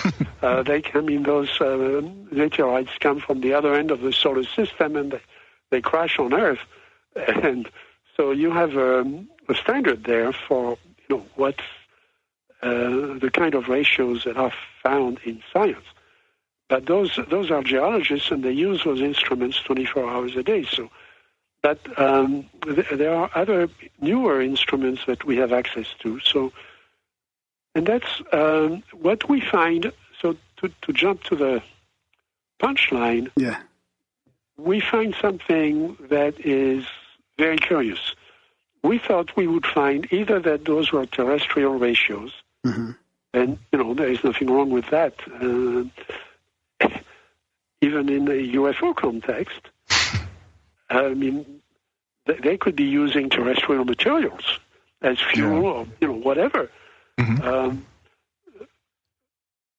Or we would find extraterrestrial ratios. In other words, ratios that would differ by 5% or maybe 10% from terrestrial ratios.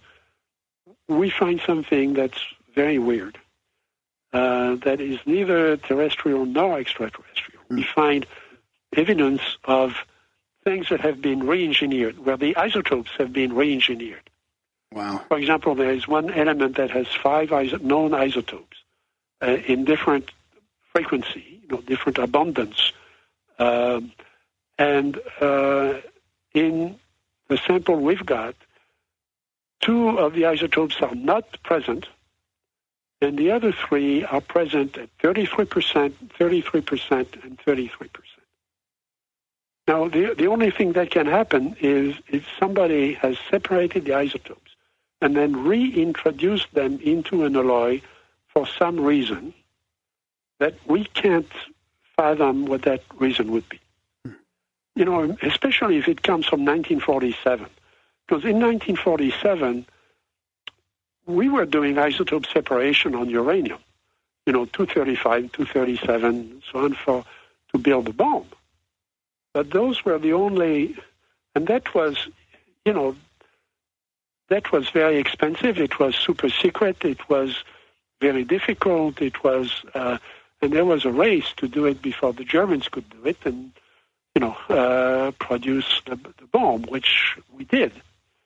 So, but nobody was doing that with, ordinary metals. I mean, that would be crazy. That would be, billions of dollars if you wanted to do that. Even today, I mean, that would be an expensive proposition if you wanted to do more than a few grams of it. So we're stuck with that. So again, this is very preliminary. We're not ready to publish it. There could be mistakes somewhere. There could be something wrong with the instrument, although we don't think so. Mm-hmm. But we need to redo it. And that's one thing that, the witnesses have, come up with something that fell in their backyard, and they say, how come you haven't analyzed my stuff yet? And the answer is, yes, they're right, but the answer is that it's difficult to do. You have to have access to a lab, and then one analysis isn't good. You need to do several, probably in several labs, if you want to get to the trace elements. Mm-hmm. I mean, you can say, it's magnesium with iron and, and zinc, so what? But if you really want to do it in sufficient detail, unless it's just a common, alloy, you need to do it with several labs, several instruments, and certainly when you get to the isotopes, you need to redo it several times because the one isotope can be masking another, depending on the technology you use. And again, those are difficult. It's difficult to get access to those instruments because they're expensive, and the people who want them want to be paid, and those instruments are used 24 hours a day by scientists. So you need. But things are getting better because there are new instruments that are less expensive, easier to use, and in Silicon Valley we have access to the people who actually invent those instruments. So when something weird shows up, we can really drill down into what's happening, and that's what we plan to do. And I'm not an expert in that, but I've gathered, I've been going around the world trying to gather those samples, and people are very generous in sharing those samples. I'm sorry to say, except for some UFO groups who have samples and they are keeping them as relics. Someday they are going to build a basilica and they will be saying prayers to those relics. So they don't, and all I need is really the head of the pin. I don't need the rest of it, and I'll return the head of the pin, to them. So this is not a secret operation, that we're going to take it to the CIA. I think this will be done in normal, science labs and company labs, and we'll publish what we. In fact, we've already sort of pre-published what we found so far, and that place in Argentina was very generous in giving us, and we have a trail of evidence,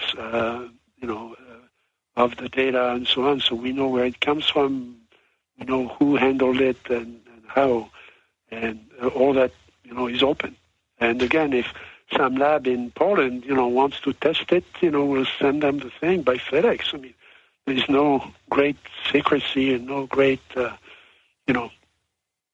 not going to sell it on eBay for $1 million. I mean, this is, anybody can have, we have enough of it. So Dr. Vallee, correct me if I'm wrong, and I know right now I'm going to be highly speculative on a work that you're still, analyzing, but could it be that what these samples, the results that you guys are getting, is that we are dealing with an agency that is not only capable of manipulating the space-time continuum the way that yourself and other researchers have documented plentifully in many cases, but that is also capable of transforming energy into matter and vice versa? Oh, yes. I think that, most of us who are working on this, I cannot speak for other people, but I think the answer you would be getting today is yes. Okay. And, 10 years ago, people would have said maybe, but we're way past the maybe stage. And by the way, that could be why the cover-up is being maintained, because the cover-up, made sense in the 50s because everybody thought, oh, goody, we're going to find some secret of propulsion before the Russians, But we know the Russians have been doing the same study, and they've come up against the same things. So maybe it's time to, but if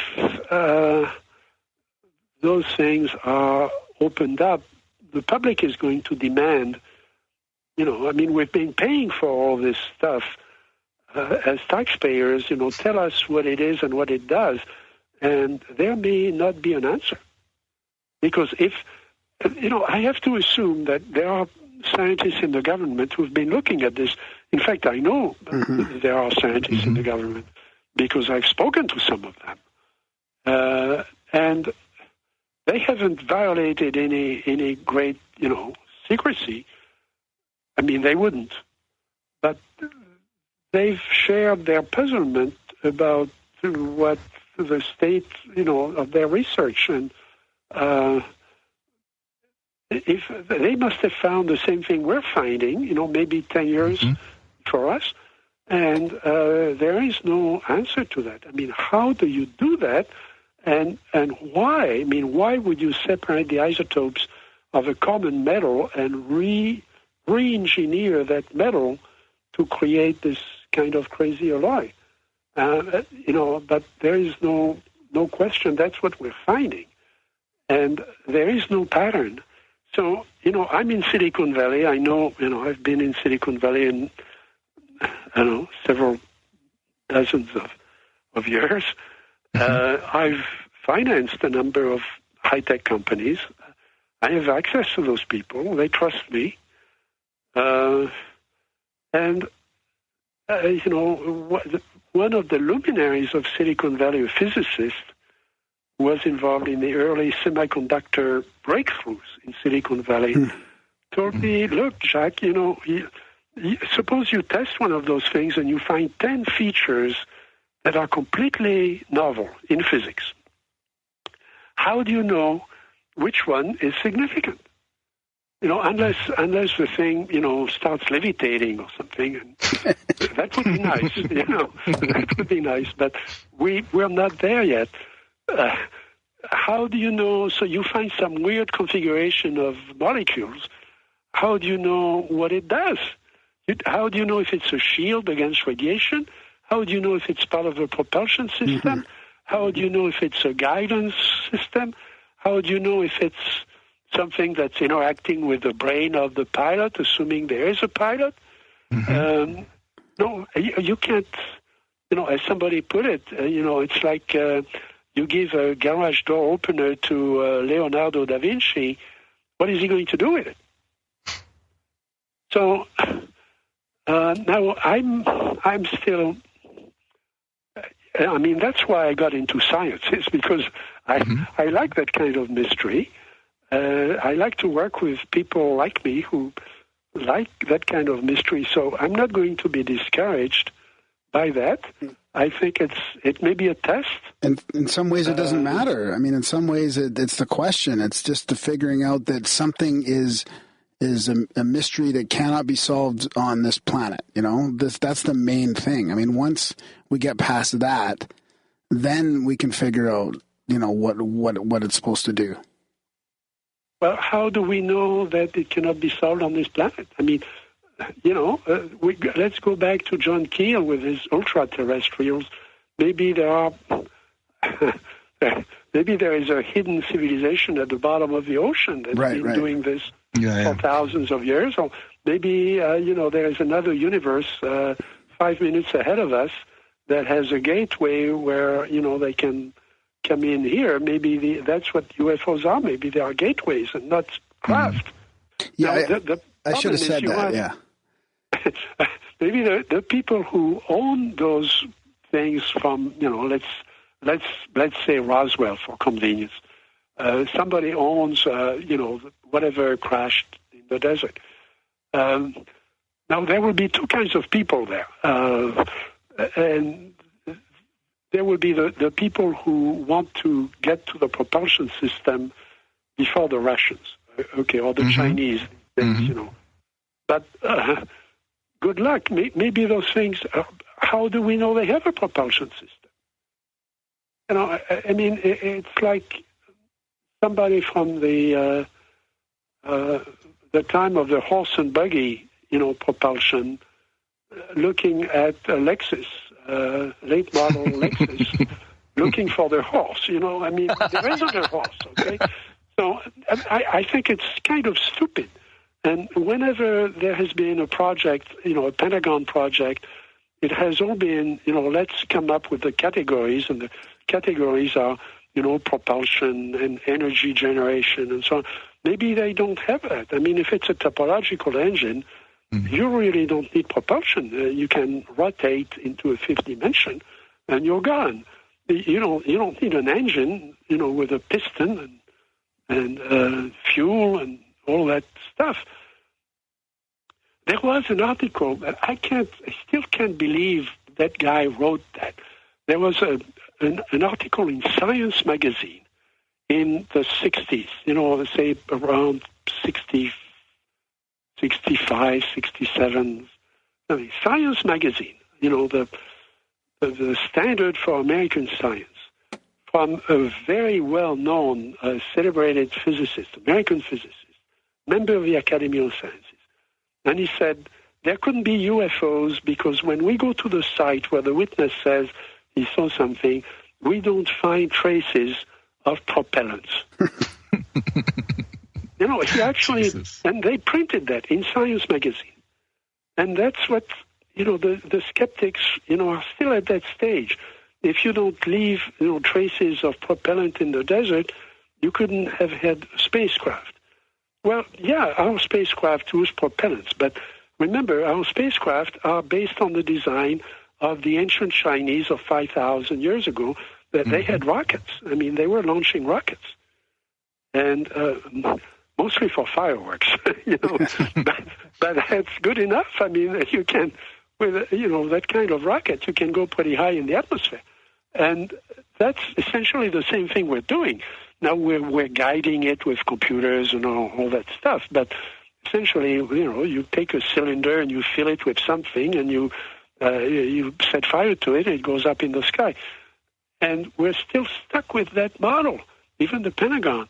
And this is not what it is. I mean, guys, come on, wake up. So you still have those people who are looking for the secret of propulsion of the UFOs.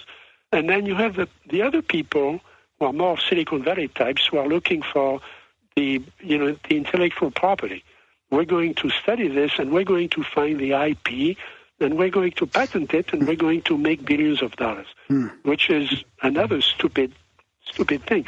But at least they are motivated to look at, to think about it in creative ways. So, I'm nothing against, taking this to a lawyer, but I don't think the lawyer is going to tell you how this thing works. We need a different approach, and we need an open scientific approach to this. I mean, what's wrong with that? I agree completely, but what's interesting to me is that the cutting-edge scientific theorizing and speculation sounds a lot like ancient mysticism. Like, for example, I listened to your latest interview on Coast to Coast with George Knapp, in which you mentioned how you suspected that this phenomenon seemed to suggest that our space-time continuum, so where we, three-dimensional beings inhabit, is only a small subset of a bigger reality. And that really excited me because it resonates heavily with my way of thinking, and also because, well, pardon me for saying it, but it sounds a lot like ancient Gnosticism. Well, wait a minute. Those are the guys who gave us science. So, they were doing science with the concepts and the memes and the philosophy they had in those days, and essentially we're asking questions about we're asking the same questions. And, they, around the 17th and 18th century, that morphed into modern science, but, Kepler was an astrologer. Yeah. Let's not forget that. And Euler, who is a great mathematician who gave us the logarithmic scale and the log tables that, nobody uses log tables anymore because we have computers, but, when I went to school, I had a book called The Table of Logarithms that came from Euler. Euler invented logarithms to facilitate astrological calculation. He didn't do it for any other reason. And it worked. It still does. So let's pay tribute to those guys. I'm thinking of the way we think about in popular culture, the way we think about the Muslims, and the Arabs, and the Arab culture. Look at the names of the stars. Algebra. They all think of how many stars have names that start with Al, and think about algebra and alchemy. Where did that come from? Well, the Arabs didn't necessarily originate a lot of that. They transmitted it from previous civilizations, also previous cultures, and then they added their own genius to it. And yeah, there is a continuum of scientific inquiry, and we're just at the tip of it. But we're not any more clever than those guys were, and we're asking the same questions. Mm-hmm, definitely. I'm still confounded by the same mysteries, the same lights in the sky. Yes, exactly. Anything else, Graham? Well, I don't want to keep you too long there, Dr. Vallee. Do you have anything that you want to say before we let you go? Well, your question you asked at the beginning, that's a question that people ask often, and it's a fair question. What's new in the last 40 years? And it's, in a way, it's an embarrassing question because if I read, the MUFON Journal today, it's not that different from, the stuff that we were writing 40 years ago.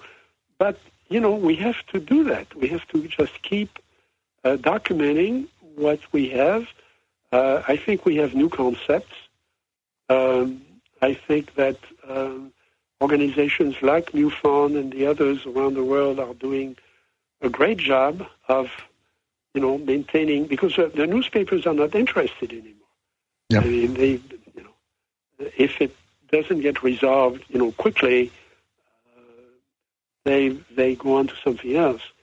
And what you find on the internet isn't reliable, but there are, good organizations that are scrubbing that record and keeping the good stuff. And we have to keep doing that. I think we have better instrumentation now to analyze the samples we've been talking about. In a way, what we need is more skeptics. But we need skeptics who are not stupid skeptics like we have now. We need skeptics that we can argue with, creatively. Yeah. In science, you always have to push against something. Yeah. Nobody ever comes up with a hypothesis, that, and they are the only ones to discover this, and they have, usually you have a hypothesis and you need a way to test it, and then other people have other hypotheses against you, and they test it against you, and that's how, the truth finally emerges.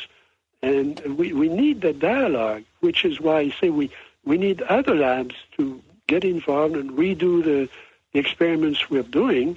And I hope, what I'm trying to do now, at my advanced age, I have no delusion that I'm going to solve the problem or that anybody else is going to. But we need to keep pushing and get more science done and get more people involved, including skeptics. Yeah, it all contributes to the solution, and I appreciate you answering that somewhat embarrassing question, because I've been interested in this for 25 years on and off, and there's a couple answers to that. I mean, I've seen change, like the change that you're talking about, and change in our culture, but what hasn't changed in my mind is the acceptance in the scientific and academic community, which, I mean, I'm sure it has changed a little bit, but we're still at that spot where it's still, somewhat of a taboo subject. So I appreciate you addressing all the stuff that really is changing in the background.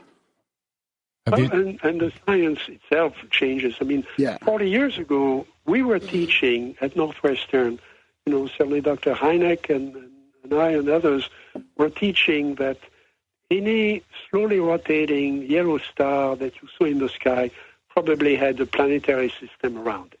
Yeah. But we couldn't prove it. Right. That was something that you would derive from celestial mechanics and so on.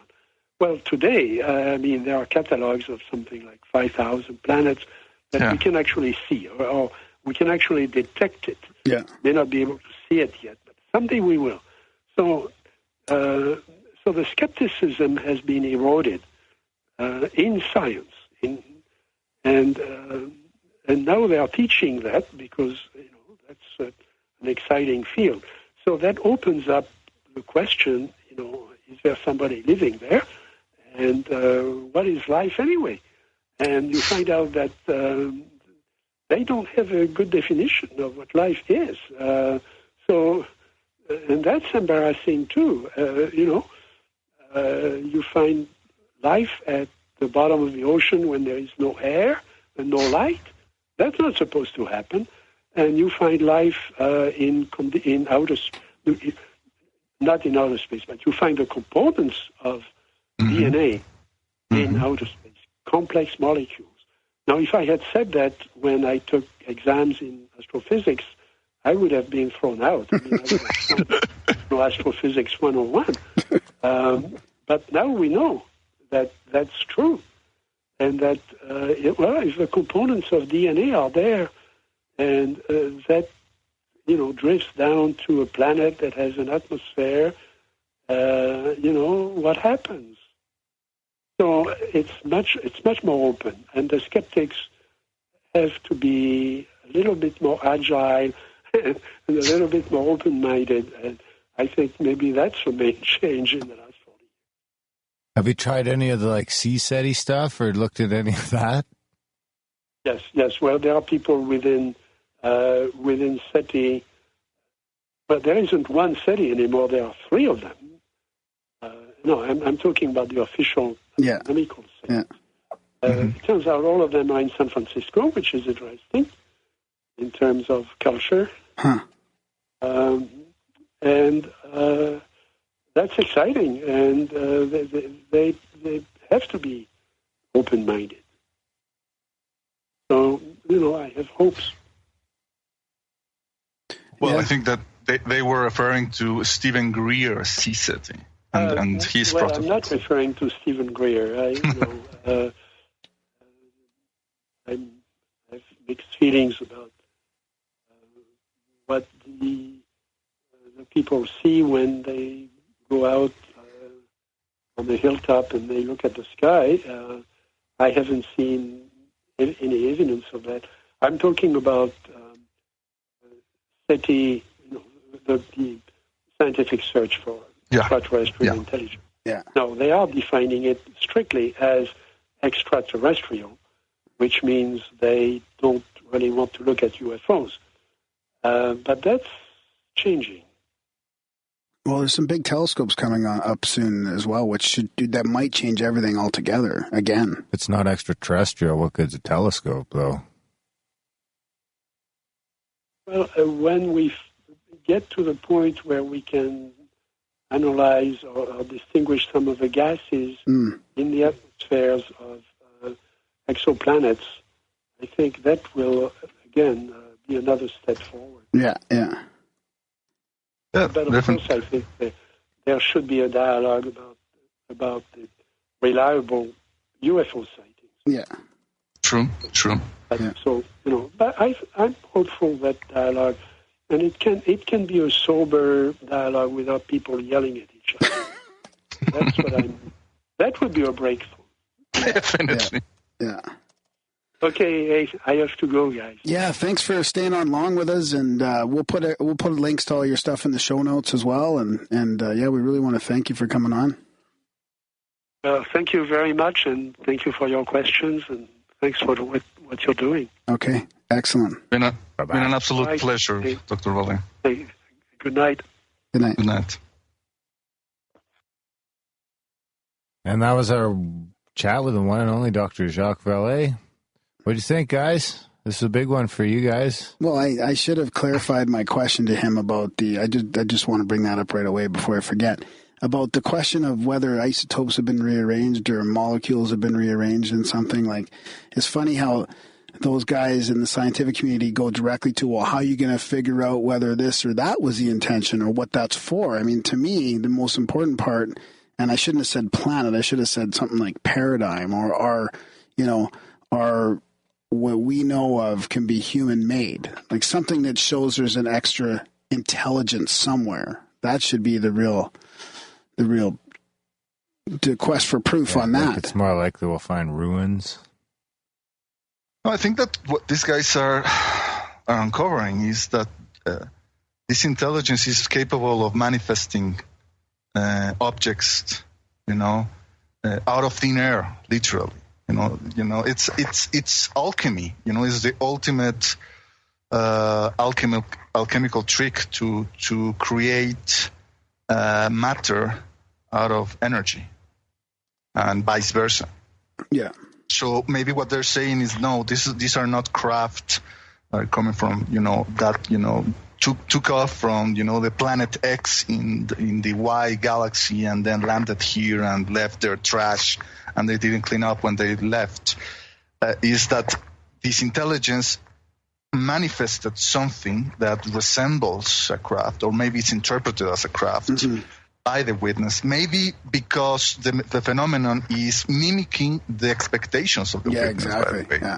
Yeah. But it's using like components that turn out to be in a way terrestrial, but they are not ordinary. They are extraordinary in the same kind of confounding, tricksterish way that the phenomenon seems to be, getting at.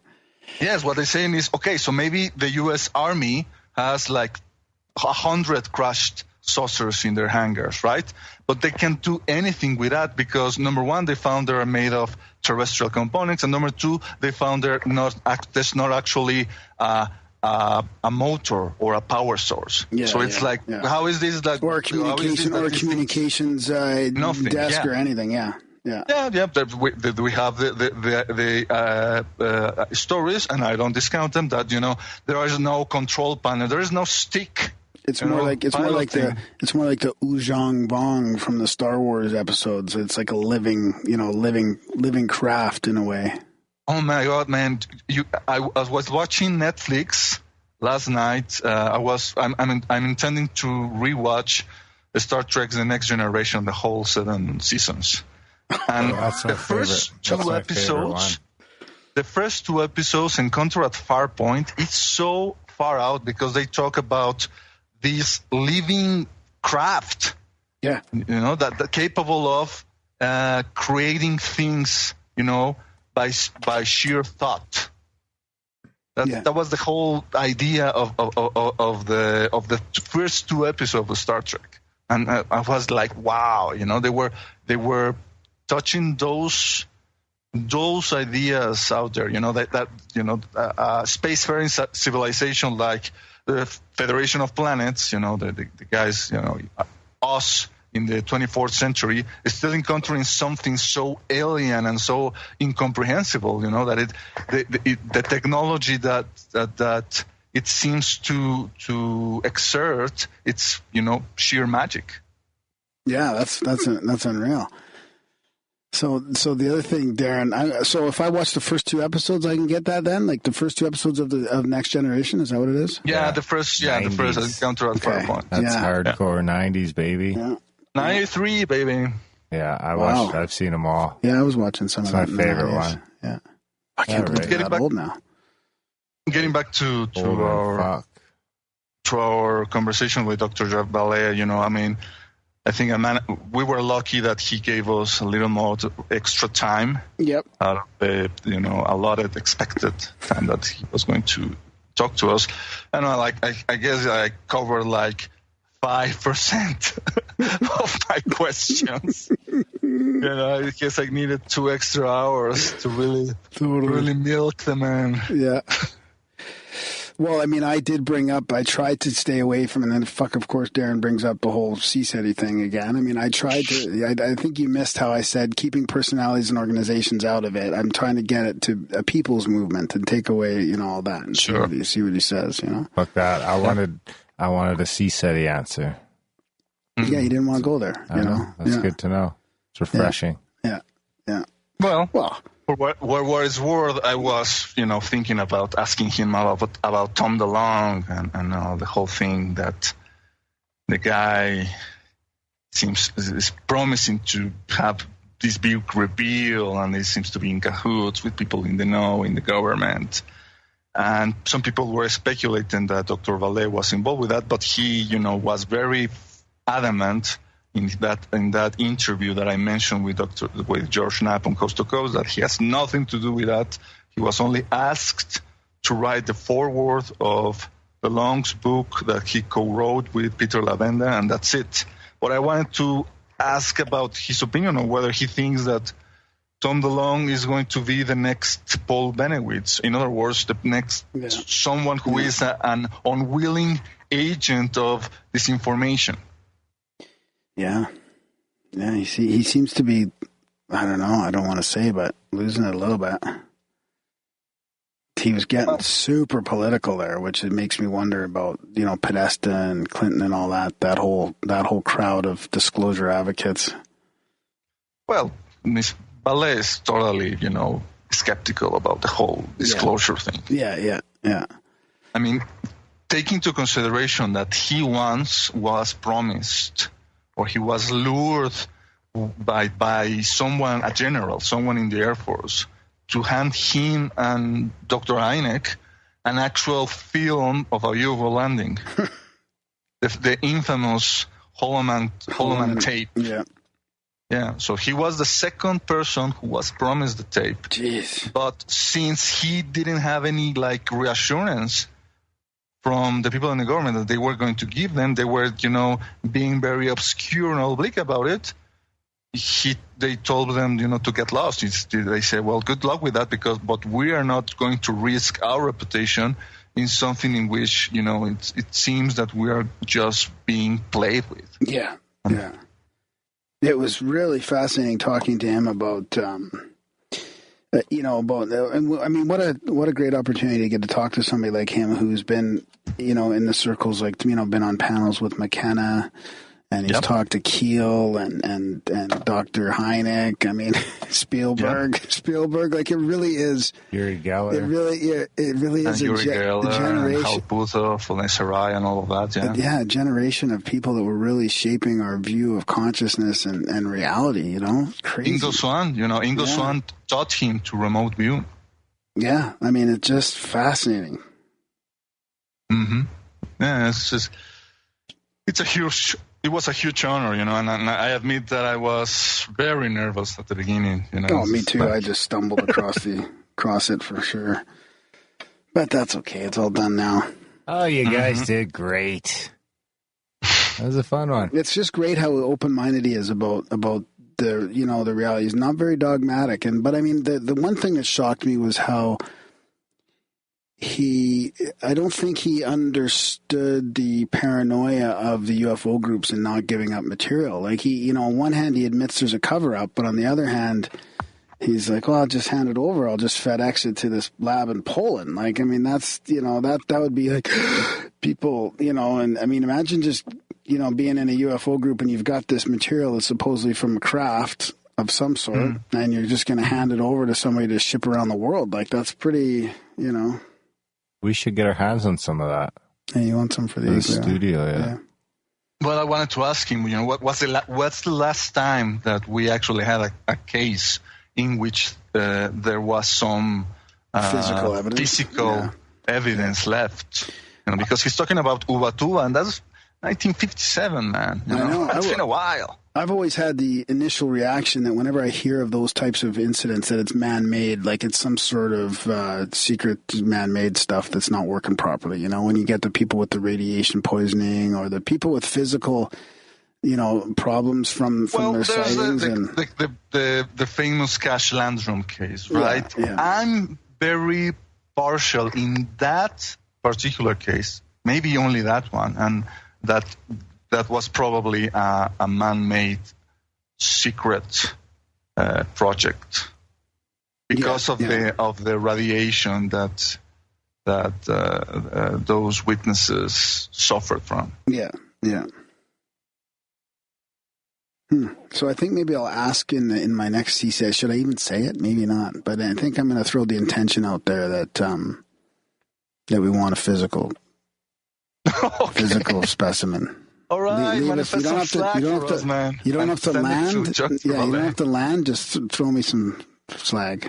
Something. Some slag. Yeah. Give me some slag. Give me an intergalactic bird. Flip me off. Or how about some intergalactic trash? Sure, Yeah, what I'll take it. if UFOs are living entities and the slag is their equivalent of their What if it's like an A&W drive-through cup from like 1952?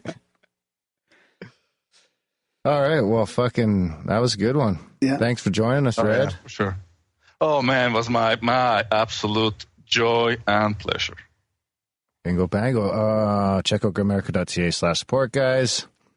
Check out all the different ways you can help us keep having these conversations without any commercials. We don't try to sell you any shit, and we don't make you a product. So if you like them and you get a little value from them, check out grimerica.ca/support.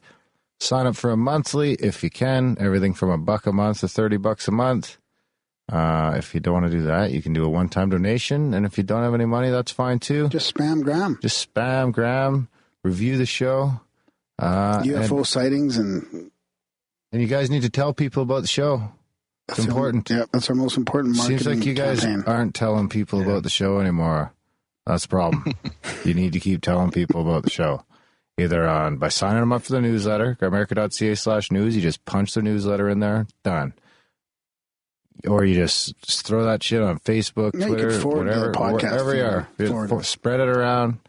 Get people on. We're going to have an app right away. That's going to make it a little bit easier. Yeah, right. That should be out in the next, 3-4 weeks. We should have the app out. So, yeah, fucking share the show. You got to share the show. You guys aren't holding up your end of the bargain. Thanks, Red. Thanks for all your help, buddy. Yeah, thank you guys. Thanks for listening, guys. We will see you next week. You make my life brighter.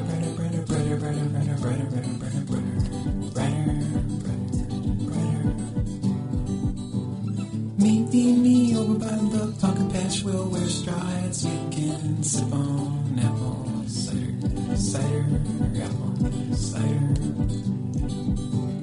Hey Andrew, come join me beneath this shady tree. You can curl up next to me and we can take a nap. If you're tired. When we woke, I was warm and comfortable, and it took one look from your brown eyes, and I'm inspired. You make my life better.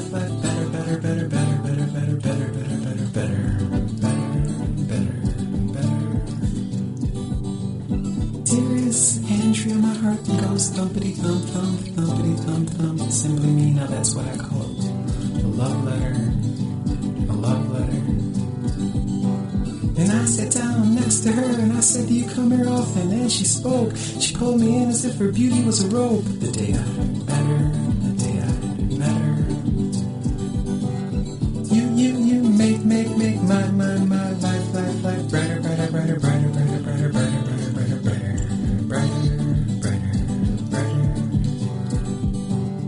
You make my life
UFO quote of the week.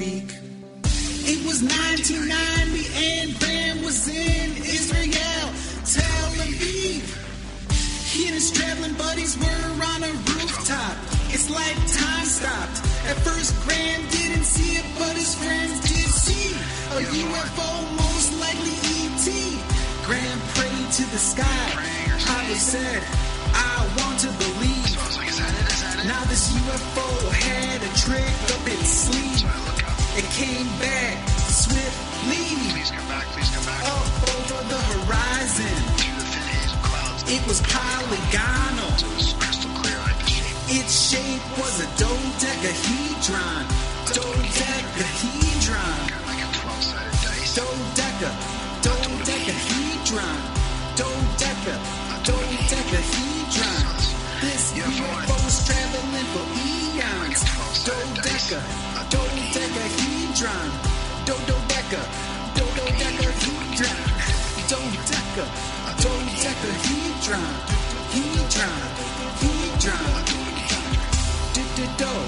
Dodecahedron. This UFO's traveling for eons. Dodecahedron. Dodecahedron. This UFO's traveling for eons. Rotating against themselves. The whole thing was spinning slowly on its axis. So there was like two kind of levels of movement to it. UFO, dodecahedron. I believe.